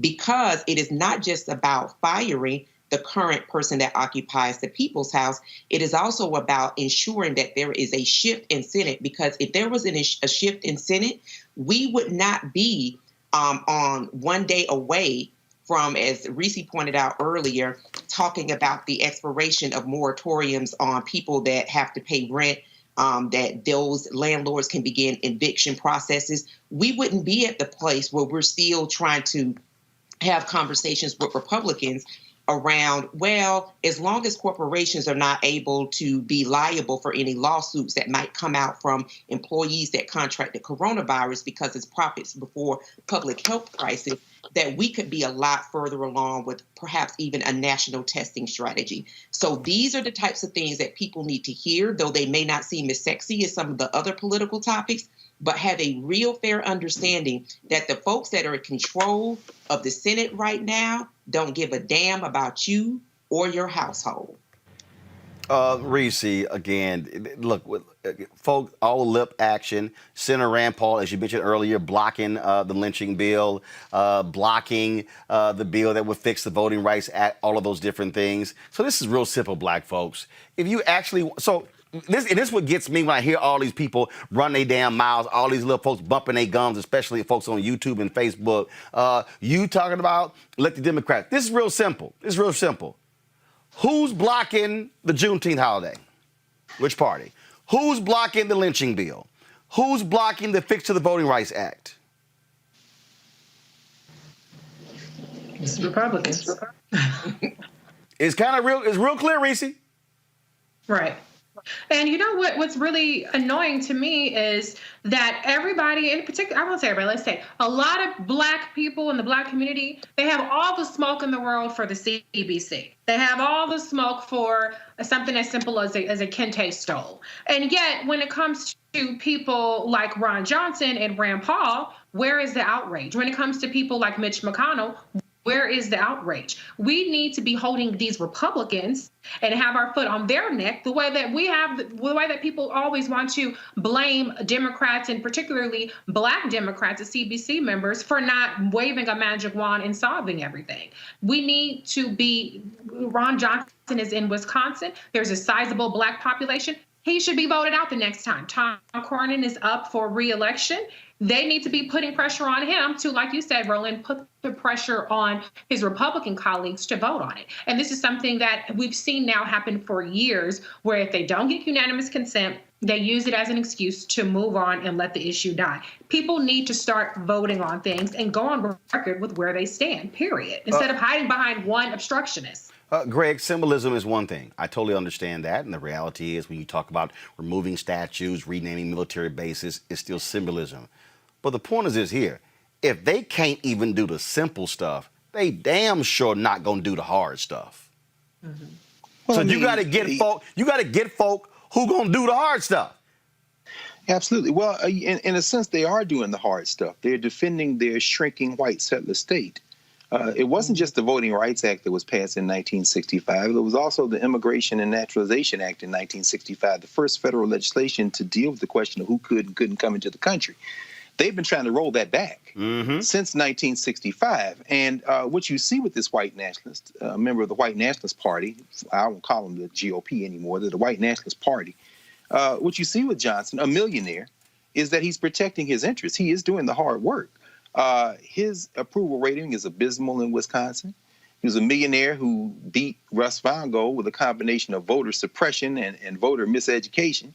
And, Roland, since March, this goes to what Erica just laid out for us. Since March, there are 29 new billionaires in the United States of America. 12 billionaires more than doubled their wealth. And according to Newsweek, one of them, the guy who owns Nikola, he has made 5 times the billions he had before the pandemic. $583 billion have accrued to the billionaires of this country since the pandemic. Not only are they doing just fine, this type of disaster capitalism, going back to what Jim Lawson said, this kind of plantation capitalism is in their best interest. So what Ron Johnson is doing is they've thrown the dog whistles away. They are in a primal scream to rally their troops, and if they can get this election close enough to steal, they will steal it. Ron Johnson is doing the hard work, in other words. And so I guess what I'm saying is, rather than try to appeal to them, and I couldn't agree more, Reese. I mean, I believe that in politics, as my friend Jared Ball used to always say, everybody can get it. Meaning what? The White Nationalist Party can get it, and the Democrats who don't do what we elected them to do can get it. But the Democrats who we want to give the smoke to need to get the smoke once we put them in office. Because let's be very clear. There is a qualitative difference between the White Nationalist Party beholding to the billionaires and using a racial primal screen to try to retain their power until they can mess this next election up, and the Democratic Party, which, while it is still part of the two-party system, at least was the party through circumstances that black people forced open to crack open like an egg to use as our battering ram in the political process. Let's not paint this picture so broadly that we can't see the difference between those two parties. Right. And when we look at Ron Johnson, this is not a question of a United States senator. This is an open white nationalist protecting his moneyed interests. There you go. Yeah. Folks, former Republican presidential candidate and Trump supporter Herman Cain is dead. He died this morning of coronavirus a month after struggling with the disease. And it started 9 days after he attended the Trump rally in Tulsa, Oklahoma, where mask wearing was minimal. Now, check this out, okay? These are a series of tweets that Herman Cain sent out. Want to watch? Go to my iPad. Ignore the outrage, ignore the thugs, defy the violence and the left-wing shaming. Tonight's Tulsa Trump rally will be one for the history books. America is here tonight, and the Tulsa rally crowds are unbelievable. Well, we know that wasn't the case. He sent this tweet out. Masks will not be mandatory for the event, which will be attended by President Trump. People are fed up. He sent this on the actual night. Here's just a few of the black voices for Trump at tonight's rally, having a fantastic time. This is the photo right here. You see Paris Denard right there. You see, I think that's Deneen Borelli, the woman to the left of Paris. And you see, of course, as Herman Cain right there in the center. Herman's dead. Now, his friends say, oh, he did not catch it at the rally. He did not catch it there. That's not where it happened. Well, let's see here. Did he catch it going back home? Here's another tweet that he sent out on June 25th. We don't want days like this, but we really don't want more lockdowns, virus or no virus. That cannot happen. Now, look, certainly condolences to the family of Herman Cain. But the reality is this here. Herman Cain, a cancer survivor who was 74, shouldn't have been there. You increase the chances of getting this Bill Montgomery, the founder of the pro-Trump conservative student organization, Turning Point USA, also died from the virus. That group is also opposed to wearing masks. Oh, and you remember Texas Republican Louis Gohmert tested positive for COVID-19. He's been adamant about not wearing a mask. He said he finally started wearing a mask in recent days and that the mask likely got him infected. Let me just get, Erica, again. All them black folks, in fact, that little leprechaun comedian, so-called comedian Terrence Williams, posted a video doing a jig, dancing, and they were all in the back sitting here dancing. Now, one of them who was dancing, Herman Cain, now they mourning. He ain't here. He's dead. Yeah, I still don't understand how a mask became political when we are facing a global pandemic that is airborne and impacts the respiratory system, which we know when we look at studies, Black folks disproportionately are impacted by asthma. And then when we start looking at the places where people live, particularly if they're plants and things of that nature, that makes them just as much susceptible. But getting back to Herman Cain, who contracted the virus, you said, like less than 14 days after attending the rally. And this man went to the hospital July 1st and just went downhill from there. I think the overarching lesson for everyone here is to wear a mask and to social distance. Those are the ways with which we can fight coronavirus. And now as it relates to Representative Gohmert, the other part of his wildness around not wearing a mask is that he also lives in his office. And so he uses facilities that other people that are in Congress have to use as well. He's been very, very blatant about exposing, as the piece talked about, giving staff a hard time that did wear masks. And so you have a person that really is a super spreader, so to speak, postured himself as a super spreader, that is not being disciplined, that is not really being forced to comply in the way that will protect the health of other people. So these are the folks that we really have to be on the lookout for. Reese, Greg sent me this photo. This was a photo. Where'd you say Greg is from? Negro? The Negro History Bulletin, the R.G. Negro Woodson's History publication. Bulletin. Go to my iPad, y'all. This is a photo. A person second from the left is Herman Cain. And these participants in the student panel, which reviewed Negro history over radio station WERD in Atlanta during Negro History Week, are presented compliments of a book by the panel's moderator, William W. Bennett. Again, this right here is Herman Cain. This is, I mean, the thing here, Reese, is just simple. These people want to play with fire. These folks are running around listening to Donald Trump, listening to him. They're acting a fool. They're sitting there cussing folks out, yelling in stores. I mean, 100 years ago, 100 years ago, there was a Spanish flu. 500 million across the world got infected. 17 to 50 million died. Right now, the COVID death rate is at 152,000. Trump gives a news conference today. We're seeing things leveling off in Texas, is leveling off here. They are living in a completely delusional world. And the people who play games, this is real simple. You're playing Russian roulette with your life. That's what Herman Cain did. Yeah, it is, and my condolences go out to the Cain family, because I actually do think it's very sad what's happened to him, and it was, mostly avoidable because he could have chosen to not go to a Klan, coronavirus incubator rally. And I've seen even, I don't know if you guys noticed today that Angela Stanton, who's actually running for Congressman John Lewis's seat, was spreading these conspiracy theories about, Democrats being behind it. For all we know, she could have been the one to infect him, because asymptomatic people often infect people who have pre-existing conditions, and they have a different reaction to it. And so people absolutely need to take it seriously. And it's very tragic to know that this man was on his deathbed while his own staff was tweeting out coronavirus conspiracy theories and disinformation. This is not a game. It's actually not political, and people need to take it seriously Yeah, or die. I mean, that's the alternative, dying. And that's the thing, Greg. And I keep saying, hey, if these white folks want to go out there and act a fool, but numbers don't lie. Black people are dying disproportionately because of a variety of, obviously, health ailments, pre-existing conditions, and the effects of Jim Crow all these years of the stress we got to deal with.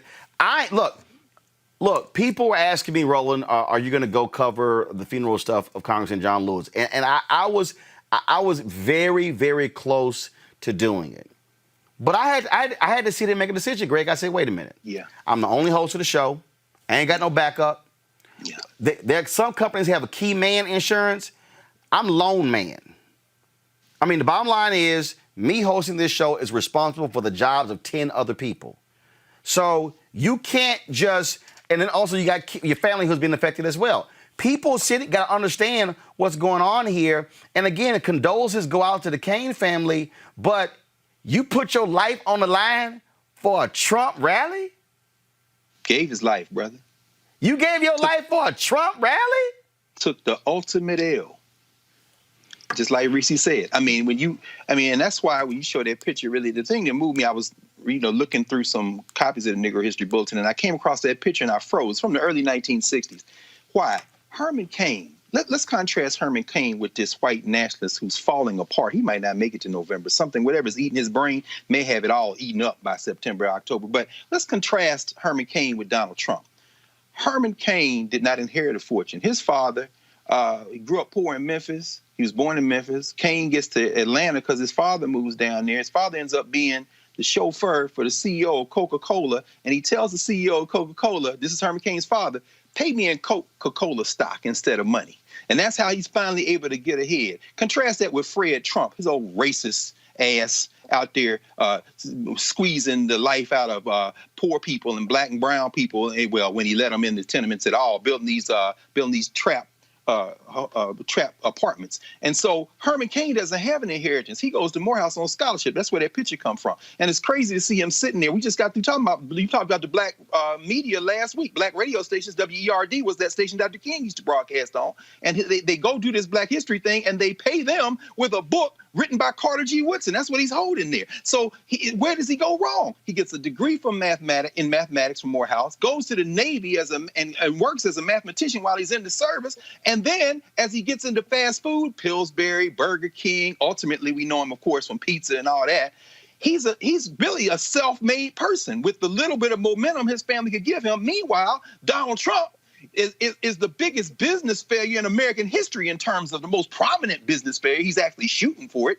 And when those paths converge, it's because Herman Cain goes too far off into this whole idea of self-sufficiency. And somewhere in the 90s where he's critiquing Bill Clinton for saying, universal health care, well, I have to lay off my employees. He's a straight capitalist, and he doesn't really have a political philosophy. But then he gets caught up. Why? Because some of these white folks in this white nationalist party, particularly these hyper-capitalists, they want a black person to espouse those talking points that in America you can pull yourself up by your bootstraps, even if you ain't got no bootstraps. And Herman Cain, who did not develop a political philosophy, and clearly from that picture he had a chance because he was around some people that could have helped him, but Herman Cain, chasing that dollar, ends up trapped in this rhetoric, this hyper-capitalist rhetoric, turns into a mascot for the Republican Party, and then gives his life to the huckster who they shouldn't even be mentioned in the same breath, because if you put them on the same plane of being business people, Herman Cain is the success and Donald Trump is the joke. But Reese nailed it. Man, you put your whole life out here, brother. Yep. And you lost your life, man. You lost your life. Let me ask y'all this here. Let me weigh in. Donald Trump sent that tweet out today talking about we should delay the election. What do you make of Steve Calabresi, co-founder of the Federalist Society, Trump supporter, writing in the New York Times, quote, I have voted Republican in every presidential election since 1980, including voting for Donald Trump in 2016. I wrote op-eds in a law review article protesting what I believe was an unconstitutional investigation of Robert Mueller. I also wrote an op-ed opposing President Trump's impeachment. But I am frankly appalled by the president's recent tweet seeking to postpone the November election. Until recently, I had taken as political hyperbole the Democrats' assertion that President Trump is a fascist. But this latest tweet is fastidious artistic and is itself grounds for the president's immediate impeachment again by the House of the Representatives and is removed from office by the Senate. Anybody? Thoughts? I was in law school when Professor Calabresi, they started the Federalist Society. I'll just keep it very quickly. What the Federalist Society, who is responsible for most of those right-wing judges on the Supreme Court, what he's doing is trying to save their little nasty white nationalist project. They're trying to make it look like Trump is somehow an outlier. He ain't no outlier. He is representative of what y'all been doing the last 50 years. And so what he's trying to do is get ahead of this. It's just like the Lincoln Project. That's all that is. That's all it is. So is what he's trying to do, Erica, here is say impeach Trump so we can have Pence on the ballot? Absolutely. And I think that Dr. Carr brought that forward a few weeks ago when we were talking. And that is why, and I'm so glad that everyone is tuned in, and I hope everybody continues to absorb these conversations that we're having and to absolutely empower other people as we prepare to go to the ballot box in 95 days or do your mail-in ballot at home, is that this is not just about the son of a Klansman that is occupying the White House. This is an entire regime, and Mike Pence included, who is the president of the Senate, who is the reason that there is a Betsy DeVos, because he issued the tie-breaking vote, and Betsy DeVos becoming the most unqualified or one of the most unqualified secretaries of education. He is responsible for 13 tie-breaking votes, and that includes putting people, I think it's now 203 federal judges on the bench right now. We're also talking about the leaders in chief of federal agencies, all of these different people that have worked together to tip the scales of America towards authoritarianism and fascism. That is who we are firing. It is an entire regime. And so I'm with Dr. Carr. When I actually did read this and I saw it, and I thought to myself, just along with the Lincoln Project, and Dr. Lawson brought this forward, talking about writing of history, we have to reconcile with what actual history is. And actual history is when Dr. Lawson brought forward how Ronald Reagan decimated housing for Black folks, that we can't pretend like the 1980s did not happen. The Republican Party that we're seeing right now that is really kind of scrambling to try to save what they believe to be a very still grand old party does not exist. And so, I push back on all of this foolishness that he had to say, because when the House when the House did impeach Donald Trump, it was because of one of those articles was abuse of power. He's been doing it freely since he was president-elect. Reese. This guy is full of shit. Let's just be honest. This is nothing more than a PR campaign. There have been literally thousands of off-ramps for any so-called Republican of conscience. So this is not anything more beyond the pale than what we've seen literally hundreds of times, even since this pandemic has started. Literally, the Trump regime, as Erica put it, has been putting troopers on our American streets, violating the sovereignty of these individual states. That's authoritarianism and it's fascism. Okay, so this whole notion that, oh, this tweet sent me over the edge, they're full of shit, especially when you come from the party that is the party of voter suppression, the party of gerrymandering.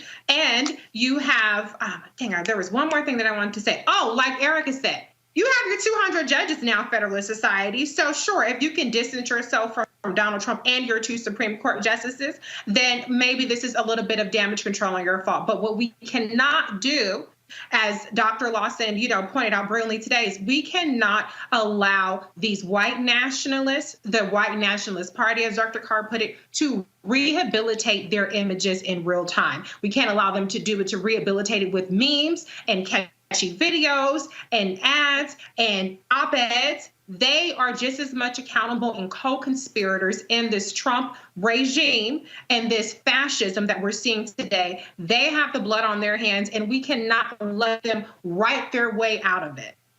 Yep. All right, folks. We had, of course, these anti-Trump ads and some other stories. We're going to push those tomorrow because we, of course, went a little bit longer than expected with our coverage of today's homegoing for Congressman John Lewis. And so, but you can do that, right, Roland? Because it's your show. Yeah, absolutely. That's why we do that. That's why we do that. And of course, we want you to support what we do as well here on Roland Martin Unfiltered by joining our Bring the Funk fan club. Of course, you can give right there on Cash App, $RM Unfiltered, PayPal.me/R Martin Unfiltered. You got Venmo.com/RM Unfiltered. You can also send, of course, a money order. You can send it right there to New Vision Media. Is new, NU. Vision Media Inc., 1625 K Street, Northwest, Suite 400, Washington, D.C., 2006. And so we want you to please support us in doing that. And the reason it's important because, again, what you just saw today with our show, with the coverage of the homegoing of Congressman John Lewis, for us to be able to control the narrative, for us to be able to focus on what we want to focus on and not really depend upon what you'll hear from the folks on other networks. That's why those things matter. The ability to be able to hear folks like Reese and Erica and Greg as well. That stuff is important. And I'm just gonna and Greg, what I keep just trying to get our folks to understand is that if we're not building our institutions, then guess what? The modern day John Lewises are not going to get covered. They will get marginalized. And then you heard Jim Lawson say, I read all these books and they ain't really telling really what happened. That's what happens when somebody else who don't look like you is reinterpreting what your story is. That's right, brother. That's exactly right. And in fact, that's what happens when somebody who does look like you is beholden to a system that doesn't look like you. In order to get published, they don't tell the story. There is nobody on cable, nobody on broadcast television. There is nobody who is going to do two things. Number one, going to show the full James Lawson eulogy and explain it. And number two, there's nobody who has done as long an interview as you've done with him in recent years that will broadcast that on their platform. This is why you must support.